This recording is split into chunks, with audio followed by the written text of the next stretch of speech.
Hi there, welcome to this week's episode of Talking with Jonny. I'm Jonny. This is a division of Driving with Jonny, shall we say, which I'm going to do things a little tiny bit different today before we get into the bulk of the episode. I'm going to start with a question, and that is, would you post Talking with Jonny on a podcast platform where we can listen to it while driving? Yes, I would love to be able to do that. It's going to take a little bit of investment. I'll get to that in a second.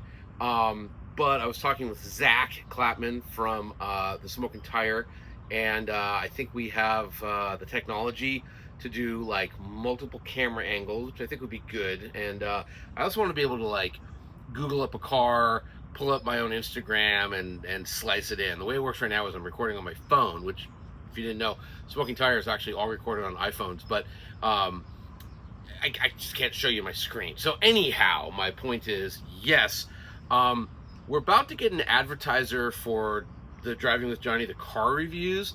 If anyone's out there is watching and has a business and wants to advertise, I'd love to get an advertiser for Talking with Jonny.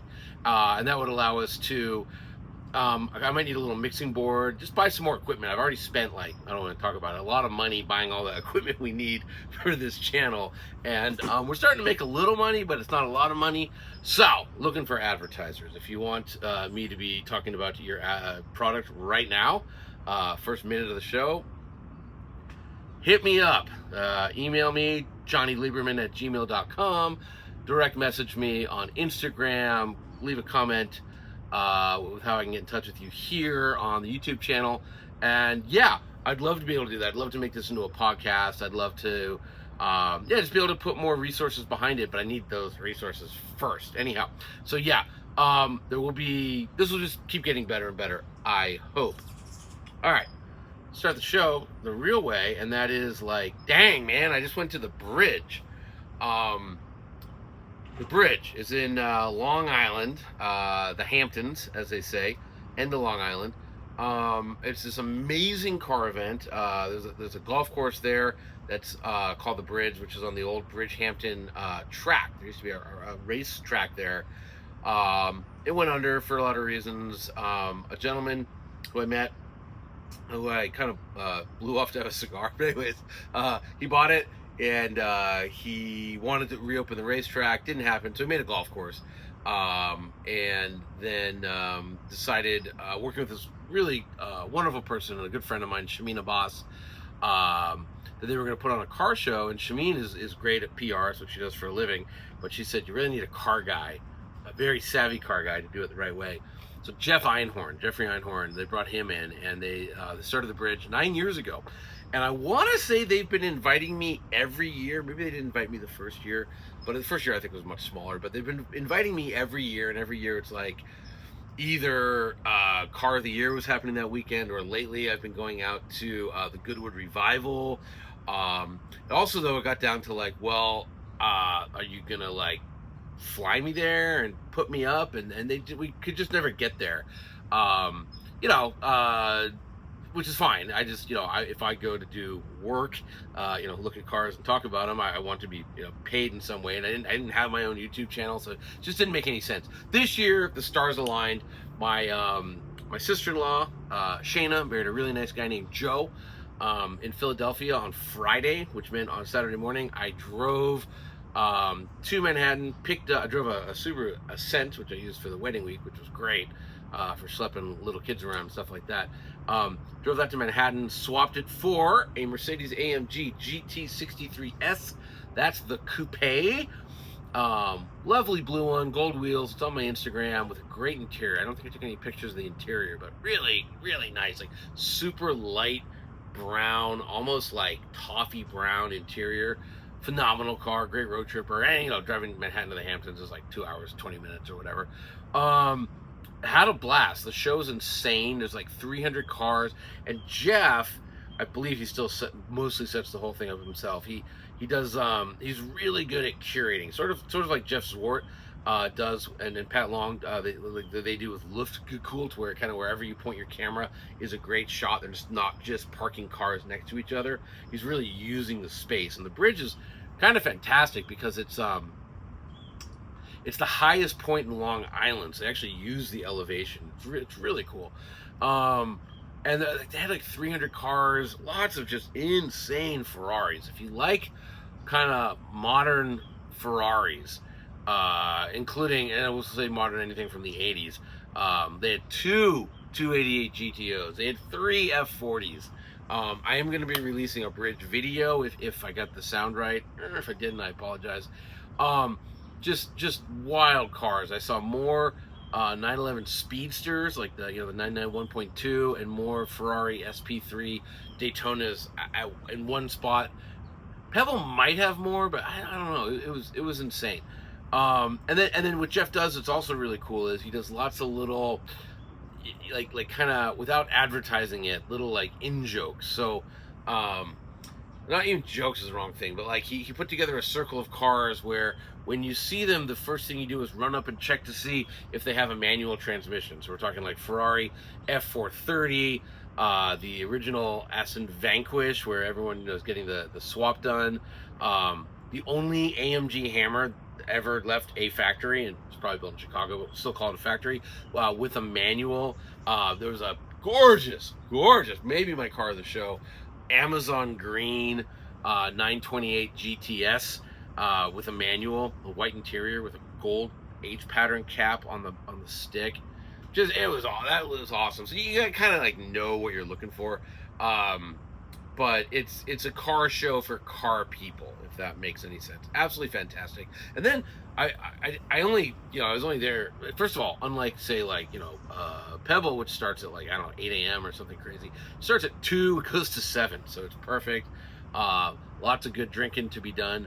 And but the next day they had a really wonderful cars and coffee. There's a Hampton Museum, which is like 5 miles away from the track, and it's really cool museum. Actually, it's all volunteer run. They've got the old like track map that they saved from the actual track itself, and they had a great cars and coffee. And I saw, go to Instagram and look up ROCS Design. Richard, I'm gonna butcher his name, it's like Goncalves, I believe is how you pronounce it. Rich, and he is a designer. He did this watch, and this is why I want to get another camera, so I can have a watch camera. But it's he takes these, it's just a Seiko, it's a Prospex 5 or something, and like he drilled out the bracelet, which looks really cool. He does, I can't see it, and I apologize, but if you go to Instagram, look up ROCS, ROCS Design, and he does this cool, I don't even know what you call it, like he deteriorates the hands and the dial of the watch. It's just super cool. And then he saw me and he walked up to me and hands me the watch. He goes, "Here." And he did that. It's actually interesting. Years ago, we talked about doing a run of watches where I'm going to help him design some watches, a run of 5, which is still coming, he claims. But he said, "Hey," he goes, "I owe you those 5 watches. So here, wear this one." So I just took it home, and he lives in New Jersey or Florida or something like that. So it's mine for now. Anyhow, bridge was super cool. He had, I put it on Instagram, but he had one of his cars there. I've seen another one. It says this Braun, like the electric shaver, and it's this very like 80s Bauhaus inspired 911. It's super cool, and I've seen that car before, but he had another one of his cars there. It was just mind-blowing. It's just a hot rod 911, 3.8 liter, active aero, electronically controlled, like it's a 930 wing, but it moves up and down. Hand adjustable rear camber, so you reach in, you pull this thing and twist it. Just design knockout, and like he just does these really like, I hate saying Bauhaus, it's not really Bauhaus, but it's like apocalypse spec Bauhaus, but like the clock. So what's the problem with old cars, right? And old clocks in cars, the clocks never work, so he just ripped it out. And it looks great. It just looks so cool. There's just like the open, the 911s have the 5 dials. There's just an open dial right there. And it looks so cool. So anyhow, that was a treat to see. Ran into some old friends, really old friends. It was crazy. What else was exciting? I saw Mr. Seinfeld. He was taking his car away early, but he brought a 911 ST. It was really funny. I was standing there with my friend Viju, and we're just kind of admiring it. It was those white, I guess STs were 70 or 71, I forget. And there's these two dudes looking at it, and he's like, "Yo, obviously, this is a recreation."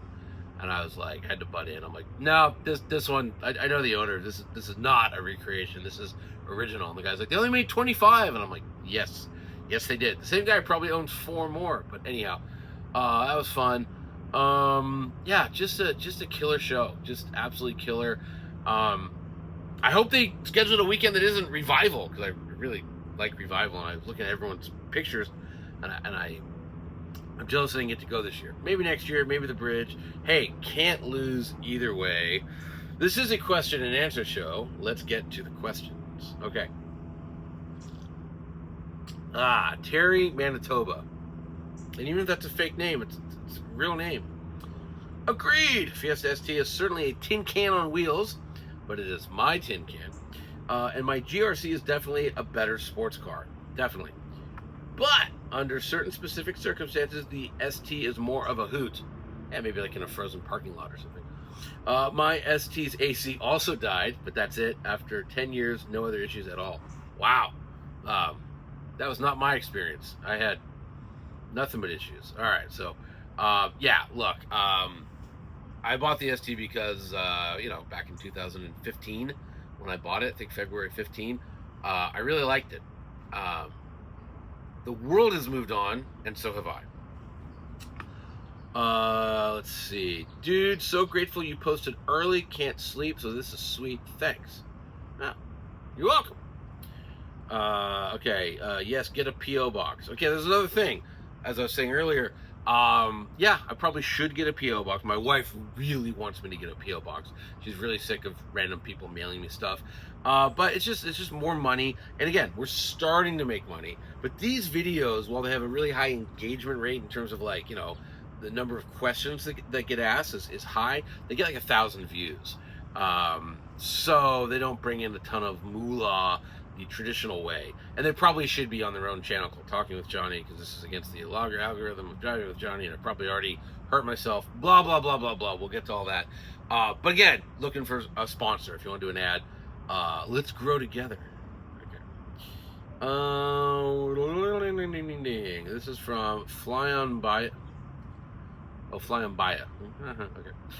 Question, which engine type, whether naturally aspirated or forced induction, would be ideal for Johnny's personal custom dream car, and why that and not the others? He gives me 2 choices: small displacement, super high revving, inline 4, 5, or 6, V6, V8, V10, or large displacement. Oh, dream car? Yeah, I'd like a 10-liter V12 with a supercharger, because I dream of the Leviathans of yore, Actually, no, or either that, either a 12-liter, screw it, a liter per cylinder with a supercharger. I have a breakfast in my teeth. Or, the Beast of Turin, Beast of Turin, which has a 28-liter 4-cylinder. So each cylinder is, I believe, 7 liters. I never want to be that orthodox. If it works, it works. If it sucks, it sucks. Let's just go with that. All right. Hood Pinko. Big fan. Been listening to you on SCR for years. Great to see you. Your own channel. Can we send you a sticker? Oh yeah, for the laptop. Yeah, I put some stickers here. Actually, these dudes. Let's just put it on there. What is this? Stray Dog Classics. The guy gave me a sticker, and I said, hey, I'll put it on my laptop. So there you go. Yeah, let me get a P.O. box. I don't want random YouTube people having my home address. So I will endeavor to remember to get a P.O. box. Okay. Love the bass sounds. LOL. Nice choices, sir. I will switch it up then if you had to choose Geddy Lee or John Deacon. Oh, okay. Yeah. I'm not really sure who John Deacon is, so I don't feel like I'm able to answer this question properly. However, Geddy Lee is one of the most humbling things I ever did was try and learn a Rush song on bass. And the reason why was I grew up really wanting to be Les Claypool, and I learned a lot of not good, but I learned a lot of Primus songs. I could play something like Too Many Puppies. The thing with Primus is once you get the groove, he's very rhythmic. He doesn't really like change the main riff too much during the course of the song. So once you can figure out, like, you know, like John the Fisherman, once you can figure that out, it's relatively easy to play because you just do the same thing for the whole song. Geddy Lee, nah, he's just like never plays the same riff twice in the same song, or barely does. It was very humbling. I can't remember what song it was. I was trying to for a cover band I was in or something, but like, yeah, I was like, this is beyond me. So I'll go with Geddy Lee. Plus, I really want to read his. He put out an autobiography, and it sounds fascinating. I'd love to read that. How did you first get into Zinn watches, and how has your ownership experience been? I credit you with leading me to my U1 and 104. Hey, those are two that I have. Well, I remember this very specifically. I believe I was in Africa, as you do. I was at Tenerife, the Canary Islands, and I was sitting there with my buddy James Tate. Tate now works for Subaru North America. He's their motorsports director. But Tate's a giant watch nerd. Like it's kind of it's humbling. Like learning a Geddy Lee bass line, talking watches with Mr. Tate is I never know what I'm saying. But so he goes, hey, you'd really like Zinn, because I was really into G-Shocks, and I think he just wanted me to like up my watch game. Yeah, so did I. And he told me, I can't remember if he showed me or told me. I think he told me about the U1 and how it was made from submarine steel, and it was tegimented, where it's an electrical process. They run electricity through it. It actually realigns the electrons.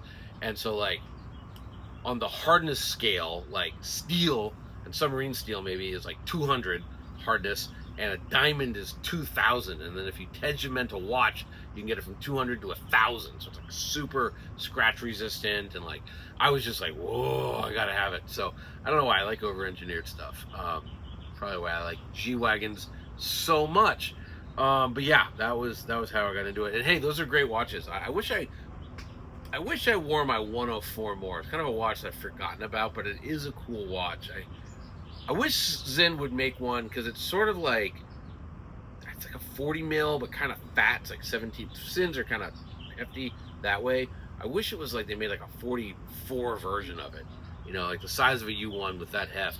But it's a oh, what's that material called? You know, titanium chronograph. Yeah, it's just awesome watch. So, okay. Do you ever remember the watch brand you were trying to think of? Weiss? Yes, of course, Weiss.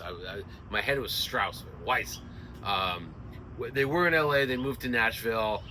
Totally missed the boat. And the question last week was like, is there?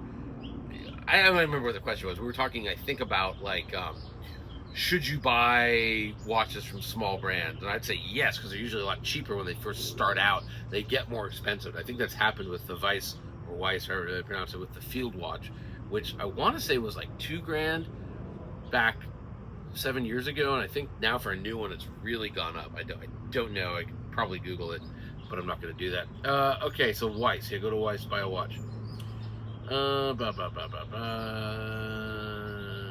Okay, driving with Johnny. Yes. Would you? Okay, we already did that one. That was would you post on the podcast platform? Yes, I would. Any chance we can get some chapter markings for the start of each question? Yes, and that goes back to the initial thing. Investment. If I could earn more money doing this, I would spend more time putting this together. I think there's actually like an AI tool that lets you do that, but it's probably not accurate, like everything with AI. Yeah, maybe I'll try and do that, because that's not that time intensive. That means I'd have to go back and watch it and edit it. So maybe. Okay, how do you feel about country club racetracks? This is from Daniel Harwood. Which car is best for the type of use those drivers do? Track day only toys. Well, I like country club tracks a lot. I mean, what's a country club track? You know, it's a big definition. I mean, my mind instantly goes to Monticello. out in New York, or but Ascari in Spain, I think, is a country club track, so they can be just totally awesome. I mean, what's the best car? I don't, it just depends what you're into, right? I mean, a Radical's pretty good if it's a track only thing. If you're a hell of a driver, an Ariel Adams, pretty good. Old race cars, pretty good. Or, like an M3, you get a lot of fun in that. So it just really depends. But I think, the more racetracks, the better. That's what I think. Okay. Hey, Johnny. This is from the G Hall 65. These names. Big fan, love the channel. Tell Spike to quit interrupting you. Yeah. You try telling Spike anything. It's an exercise in futility and impossibility. All right. How well do you know the Roadkill guys? I'm enjoying their channels also since Motor Trend shut down the TV shows, and wanted to see if you are interested in what they are doing now. I used to be pretty tight with Finnegan. We always got along really, really well. Freiberger and I, we had a very nice professional relationship. We never hung or anything. Although I think we're gonna have a cigar together at some point. He's into cigars, I'm into cigars. We're both in LA. For years, I don't know what prevented it. It was our own stupidity, but I always wanted to do these crossover shows. Like we did one with me and Carlos Lago for the 25th episode of Roadkill, where Carlos and I brought it was a Kia Rio to race all the Roadkill cars. That was really fun. But I always wanted to do something like with me and Finnegan. I wanted this episode called Rolls Kill, where you put Mike Finnegan in a Rolls Royce, hijinks ensue, right? It would have been hysterical. And just, I don't know what it was. Like it was just a lot of weirdness in the Motor Trend video department, and they just didn't want us to do that. I don't know. They really just, I think they just really, at first, were focused on like, these are TV shows, they're very specific. We're going to sell them, I don't know if you guys remember, but like Roadkill and Head to Head wound up on Netflix for a minute, and we always shot them to broadcast length. So they always really wanted them on TV, and I guess they had to make sense and stay in their own lanes and all that horrible corporate bullshit. But yeah, it would have been great. I'd love to do an episode with Finnegan, and we always had a good time together. We actually had Mike and Blasphemy come out for one of the world's greatest drag races, and that was cool. And Jethro drove it, and I get so weird on shoot days. I forgot to ask to drive it, but would have been cool. The other one that there was two that still really bugged me that didn't happen. It would have been great. One was with Dirt Every Day. It was a crossover called Head to Dirt, and so Fred Williams, he lives in Paso Robles, which is wine country, California wine country. And so we're gonna head up, and then my idea was we'd take Jethro and Dave, and we'd give them, build a Jeep or whatever the hell, they do on that show.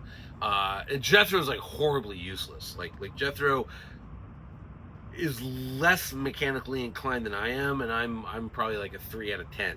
He can't change windshield wipers, and he would say the same thing about me, but I can change a windshield wiper. And then Fred and I would head off and go to a day spa, go wine tasting, do all that kind of stuff, and we'd bring a Rolls Royce Cullinan or something similar. Fred was actually against that one. He wanted him and Dave to drink the wine and eat the cheese, and me and Jethro would have to build something. But it never really went anywhere. But I was like, if you left me and Jethro to build something, it just wouldn't happen. You know what I mean? Like there would be no show. So that went nowhere. And then the other one was with Roadkill Garage, or Hot Rod Garage with Lucky and Tony. With Bone Marrow, I wanted to get a 01 1LE, and so I don't know if you know this, but well, I'm sure some of you know this, but Tony used to be a drifter, and Jethro's really, really, really good at drifting. So once we did the quarter mile stuff, those two would get into a drift competition. Lucky and I are horrible at drifting, and so we'd go find lunch, and I would try to get Lucky to eat anything that wasn't a cheeseburger, which would have been the biggest challenge of all, because I believe, he might have changed lately, but he only ate cheeseburgers for 50 years or something like that. So it would have been a really funny episode, and none of that ever happened, and I kept trying, and wham. All right, so yeah, so great question. So, but Finnegan, if you're watching, rolls kill. We can still do that. All right. Love the channel and weekly wrist check. It's from Donald Miller, 2126. Looking for a weekend car that will be a mix of canyon driving, normal cruising, and long road trip once a year. Once a year kind of screws it up. I currently have a 2020 CLA 45. That's a fun car. That's the AMG one, which is like a mini Nissan GTR, and a 93 Toyota MR2. Oh, okay. I would like a manual, naturally aspirated, and rear-wheel drive around 50K, but I'm open to either other suggestions. My current thoughts are 996, 911 C2. Yeah. Porsche 987 or 981 Boxer Cayman. Yeah. Aston Martin V8 Vantage. Yeah. And he says the one outlier is 996 Turbo. Oh, probably because it costs more. Is the Boxer Cayman too similar to the MR2? No. Get that out of your head. Offer a very different driving experience. 796 Turbo, the CLA. Oh, that's actually interesting. They're probably similar power. I mean, it's like, what, it's like 400 horsepower. Yeah, God, it might be a little similar. But again, it's a 911, so weight distribution's all different, and yeah, it's 911 experience. What would you suggest? Well, for 50 grand, you could get like as much Z06 as you can buy for $50,000 is a very good Corvette Z06.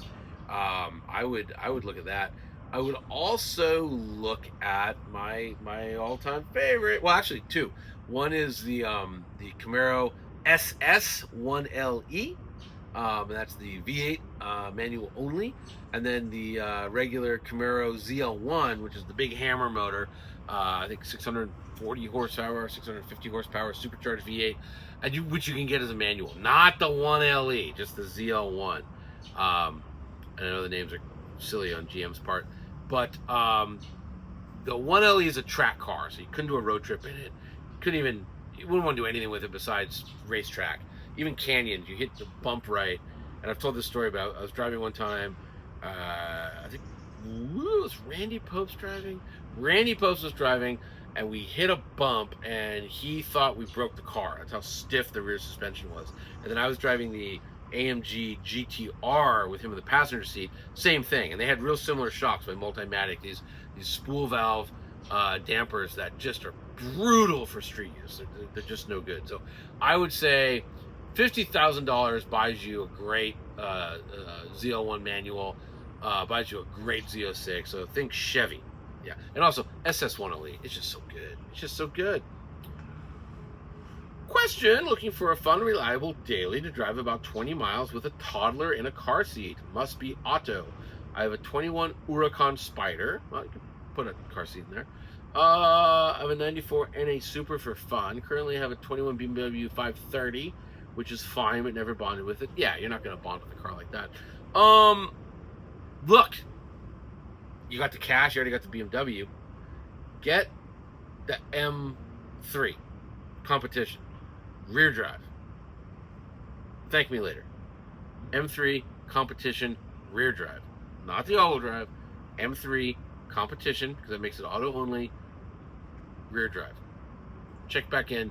Report how knowledgeable, wise, and magnificent my suggestions are when it comes to buying cars. Okay. How come you're not advertising your Rivian referral code, at least in the video description? I should, although I feel like I know two people I gave my code to, and they bought Rivians, and I never got credited for it. I guess I could get in touch with Rivian, but yeah, I probably should. But I'm not very smart, okay? All right. A Rivian code, I think Kyle Connor on Out of Spec, I think he bought a Rivian with Rivian referrals. Good for him. But yeah, it's like you get a code, and if it's like a credit card offer, if you refer a friend, you get bonus miles or whatever. So, okay. Hi, John. Yo, Johnny. This is from David. I can't read this name. Do you want a crash course on editing? Kind of, probably. Yeah. Okay, I'll hit you up. All right. He goes on and on and on. Yeah, I have a MacBook. Blah blah blah. Okay. Let me get some liquid in me. Okay. Hey, look, Packers. Woo! 2-0, baby. Yeah. I'd like to say screw the Bears, screw the Vikings, and screw the Lions. All right. Um, this is from Ray White. Sorry for making you read a long-winded question. A couple of years ago, we moved back to Canada from Dubai. We owned a Cayman GTS with a 2.5 liter. Great engine, in my humble opinion. That was a nice engine. I was going to replace it with a new one or perhaps a GT4, but the timing didn't work out with the ending of the model generation. While the upcoming new all-electric car might turn out to be a great car, it won't be for me. My questions. Why is the 911 a better car than the Cayman Boxster? Is it just the history of the 911? No. And Porsche putting more emphasis on it? No. You said in the past that 911 outsells Cayman Boxster? Yes. Isn't the GT4 RS on Spider RS proof that if Porsche had put more effort into them, they'd sell more? No. Mid-engine is inherently superior in design, is it not? No. As a car enthusiast, I greatly appreciate all brands and models, and I'm considering RS3s, M2, and M2 actually. I'm kind of about here on the M2. M3, competition, M4 competition, 911s, yep, and more for great purchase the next couple of years or so. So, last question. If I do go 911, will I like it as much as the Cayman? Yes, I know that's a subjective. Great channel, enjoying the honest answers. Okay, the Cayman is worse than the 911 because the suspension and the engine in the Cayman Boxster interfere with each other. So the suspension on the Cayman, it will never be as sophisticated as the rear suspension is on the 911, and that's why you get a sophistication in the ride quality, the handling, and ultimately the performance that the Cayman Boxster platform simply cannot deliver. So that's the real reason. And then last question was, if I got a 911, will I like it as much as Cayman? Look, I have a friend. I'll give her a shout out, Jen Torres, down in Miami, and she hates 911s and loves Cayman Boxsters. I think she's a little punk who bought a Cayman or a Boxster or something and never gave 911s a chance. But yeah, it's an opinion you can hold. It's not a good one. So look, here's a $15,000 way to test it out. I shouldn't say test it out, and you already have one, but again, if I shut my eyes and think of really good handling cars, I can't get past the 2005, 2006 Boxster S. It's just one of the most fun I've ever had with a car. I loved it. But are there 911s I like more? Yes. Would it be fun to do that Camaro kind of back to back? Yes, it'd be very interesting. So look, you can't go wrong. Everything you mentioned is great. RS3 is great, etc., etc. Flies are out today, folks. Okay, which would sell better, the Mach-E Rally with a Dark Horse powertrain, or the M3 Touring in the U.S.? The M3 Touring in the U.S. would sell better. Do you think the hype around sustainable fuel is justified? No, I can tell you why. I've seen reports of German manufacturers pivoting that way along with F1 switching. Yeah. So get on the Googles. My old podcast, which is coming back. We're filming an episode this week, The Inevitable. We sat down with Carl Dums, who's really smart. But Carl Dums is a guy who works for Porsche, and he's in charge of their synthetic fuel program. And we get into everything. But long story short, with the exception of F1 and motorsport applications, it's very expensive. So nobody really has a plan to open a synthetic fuel station or even stick a synthetic fuel pump at your local Chevron. Instead, they want to sell synthetic fuel to Chevron, which will lower Chevron's carbon output. So they're going to blend in synthetic fuel, which is chemically identical to actual gasoline, into regular gasoline. However, in the U.S. at least, with the Trump administration telling the EPA to get rid of all pollution controls, why bother? It's just more expensive. You don't need to worry about your carbon footprint. Totally regressive, absolutely moronic, stupidest thing we could do as a species. But here we are. So yeah, no, I put no stock in synthetic fuels as being a solution. It'll eventually, and I'm talking I'll be dead, but once people come to the realization that wow, all these cars, and again, I love them and I'm a hypocrite, I get it, all these cars where if you stood in a garage with the door shut with the car running, it kills you. That's not good for humans. And we look at internal combustion the way that our kids now look at tobacco. You know, a way to keep old cars on the road once they start, like, you know, outlawing gasoline, is going to be synthetic gasoline, because it has no carbon footprint. Problem is, when you burn it, you're still releasing CO2, but it's captured CO2 as opposed to CO2 that you're pulling up from deep inside the earth. Anyhow, so no stock in that at all. But good question. All right, what do you think Stellantis can do to save all their brands? Sheesh, all their brands? They got a lot of brands. I mean, I don't know. It's a really tough question. I mean, look, the people, I don't know what the new Stellantis CEO is making, but like $25 million a year, something like that. Like, they're paying really smart people a lot of money to figure that out. They gotta let, you know, Jeep be Jeep, Ram be Ram, I guess Dodge be Dodge, whatever that means at this point in time. You know, I guess making, you know, big dumb cars for people with low credit scores. I don't know. But those are for the American brands. Chrysler, let it die peacefully, some dignity, or come back and, you know, fight Cadillac and Lincoln. I don't know. The European brands like Alfa Romeo, it's tough. Great products. Tonali's okay, but you know, the Giulia's old. The what's that thing called? The Stelvio's old at this point. They're great. Maserati's making great products right now. I don't know. Bring the French cars here. I don't know if that would help. More brands probably isn't the answer. It's a really hard question. I would say focus on Jeep. Jeep is the you know, the goose that lays the golden eggs. Just really make Jeep all that Jeep can be, and go from there. Okay. On a happier note, you plan on getting a Lucid Gravity press car? Yes, I do. I can even tell you when. Do I have a calendar? I have a calendar somewhere on this computer. I can't find. Oh, there it is. Lucid Gravity. I get it on the 6th of October. So today is the 15th of September. So 3 weeks. 3 weeks. Okay. Any interest in filming some videos on living with an EV, charging with Jonny? I should.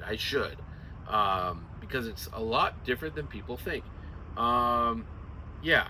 You could do some super basic stuff like how to charge an EV, getting some views. Yeah, I could write about. I'm actually writing a column for Motor Trend today about lack of level 3 chargers in dense urban environments, Los Angeles, and how annoying that is. So, if you had 4 seasons in LA, what would be in your 2-car garage? I don't know if I believe in 2-car garages, but I mean, I'm pretty stoked with what I have now. I mean, a Rivian and that hopped up GRC Corolla, or Toyota GR Corolla, whatever it's called. Pretty happy with that. If the Corolla got replaced by like some variant of, like, if we're just dreaming out loud here, like a Gunther Turbo, a roof of some sort, I'd be a very happy man. Yeah, so. Okay. I was recently the second highest bidder on a 2023 RS6 Avant. I'm kicking myself for not getting it. I'm looking for a daily driver that's a fun, sporty vehicle that's up to 5 years old. I'd love to know what you think. I should get. The budget is 150 grand. Oh, let's buy a new car for that. I'm open to almost anything non-electric. For context, I own a GTR, a 15 R35 GTR, 2021 C63S Coupe, Gen 2 Rally Fighter. Oh, okay. That's... Daily driver that's fun, sporty vehicle. It's up to 5 years old. I mean, look, you can just buy a new RS6 Avant. The last one I drove was $160,000. You have a $150,000 budget, so yeah, you're in good shape. I mean, you probably don't want to hear my thoughts because there's a lot of fun electric vehicles. And man, a Rivian, you spend 150 grand on a Rivian, you'd be very, very, very happy. But doesn't want electric, so up to 1 $150. I mean, Z06. Actually, what's a Z01 cost? I should know this off the top of my head. But yeah, new Corvette Z06 is incredible. Problem is, up to 150 with Porsches, you can't really get a new one. You know, you could get like, I think 150 will still get you like a 997 GT3. That's a fun car. Yeah, 997 GT3. I'm gonna go with that one. And then somebody said you can buy a 911 Carrera S and stop messing with heavy porkers. Yeah, a 991 Carrera S is a great car. Yeah, it's a great car. He already has a C63S coupe, so yeah, I don't know. All right. If you hear this, maybe give me some choices. I mean, this is just an open-ended. I have $150,000 to spend. You can get a lot of car for that. All right, I'm looking for a sports car and considering the early Aston Martin V8 Vantage 06 to 08, 4.3 liter, or BMW M Coupe 06 to 08.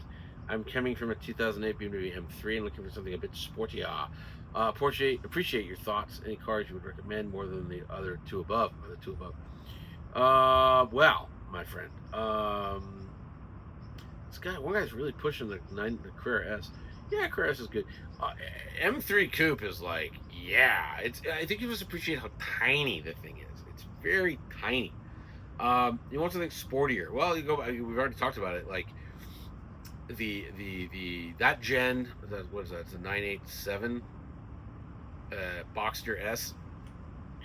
The Chevy Camaro SS1LE. So good. Yeah, just those two. Go with those two.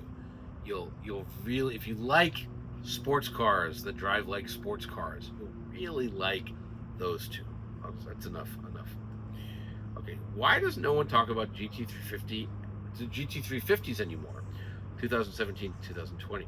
Great question, and they should, because they're fantastic cars. Yeah, I don't know. I don't know. So I'll give my standard spiel on that.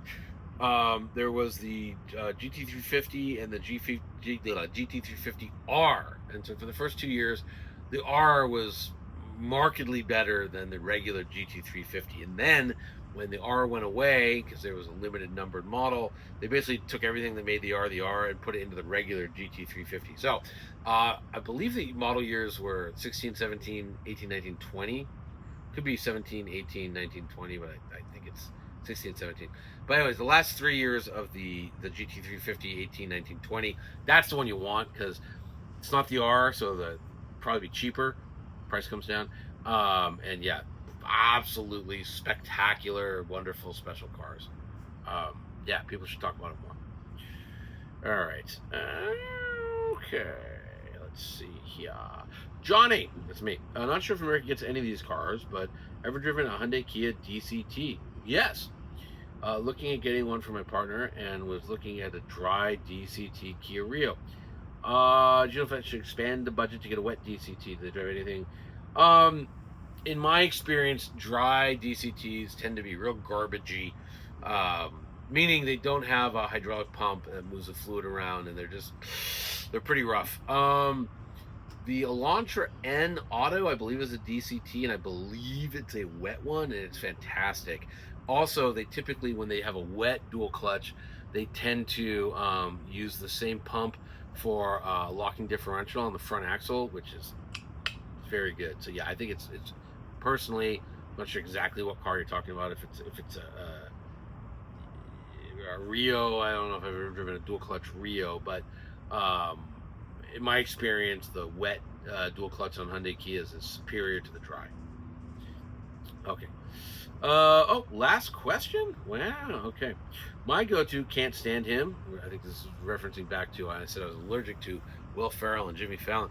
I guess I'm not going on the Fallon show anytime soon. Is Steve Carell. So unfunny. I strongly disagree. I think he's hysterical. And Jimmy Fonney? F-O-N-Y? I don't know who that is.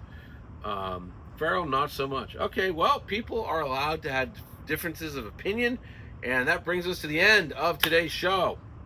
As always, if you got a question for next week, drop it down below. Hit the subscribe button, ring the bell. That way you'll get a weekly notification every time we make a new episode of this program you're watching, Talking with Jonny. Like the video, share the video. If you could share the video, that'd be fantastic. And final plea, if you do have a business and you want to advertise, I'm here for you, baby. Catch you next week.